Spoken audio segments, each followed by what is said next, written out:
जळगावच्या राजकारणात तब्बल 35 वर्षांहून अधिक काळ एकहाती वर्चस्व गाजवणारे किंगमेकर म्हणजे सुरेश कुमार भिकमचंद जैन, सुरेश दादा जैन.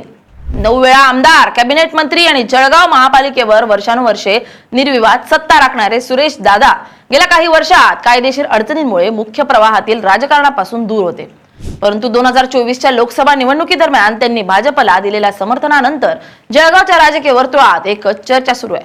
सुरेश दादा जैन पुन्हा पूर्ण ताकदीत राजकारणात परत येणार का, याविषयी हा आमचा रिपोर्ट. नमस्कार, मी स्नेहल चौधरी. आपण पाहत आहात LS खानदेश. सुरेश दादांनी जळगावमध्ये केवळ राजकारण केलं नाही, तर सहकारी बँका, शिक्षण संस्था आणि महापालिकेच्या माध्यमातून कार्यकर्त्यांचे एक मोठं जाळं निर्माण केलं.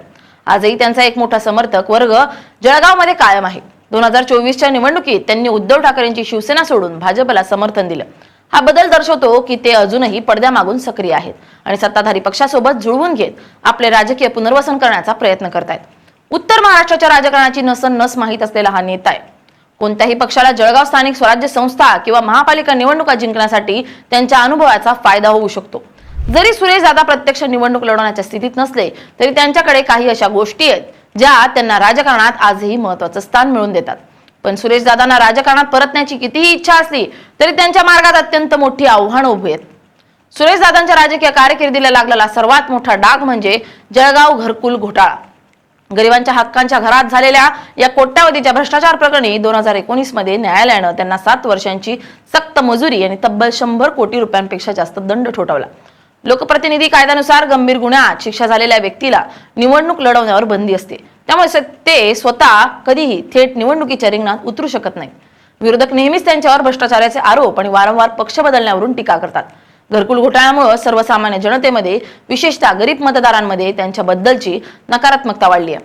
2012 मधील अटक आणि त्यानंतर प्रदीर्घ काळ चाललेली न्यायालयीन लढाई यामुळे त्यांच्या आरोग्यावर मोठा परिणाम झालाय. आता त्यांचं वय वाढलं असून पूर्वीसारख्या झंझावती दौरा करणं, कार्यकर्त्यांच्या प्रत्यक्ष गाठीवाटी घेणं आणि सलग तासनतास प्रचार करणं त्यांच्यासाठी शारीरिकदृष्ट्या अशक्य आहे. सुरेश दादा जेव्हा तुरुंगात आणि कायदेशीर कचाट्यात अडकले होते तेव्हा जळगावच्या राजकारणात मोठी पोकळी निर्माण झाली होती.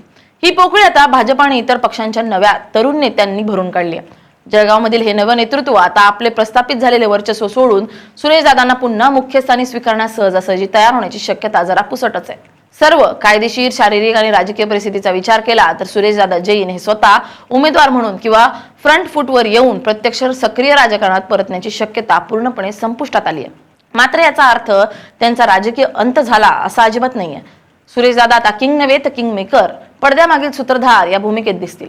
जळगाव महानगरपालिका निवडणुका, स्थानिक स्वराज्य संस्था किंवा जिल्हा बँकेच्या निवडणुकांमध्ये कोणत्या उमेदवाराला तिकीट द्यायचं, कोणाची गणितं बिघडवायची आणि कोणाला सत्तेवर बसवायचं याच्या दौऱ्या सुरेश दादा पडद्यामागून नक्कीच हलवू शकतात. 2024 मध्ये त्यांनी घेतलेली भाजप धार्जिनी भूमिका ही याच नवीन इनिंगची नांदी मानली जाते. ते स्वतः सत्तेत नसले तरी जळगावच्या राजकारणातील त्यांचे रिमोट कंट्रोल अस्तित्व कायम राहील. Bureau report, LS Khandesh.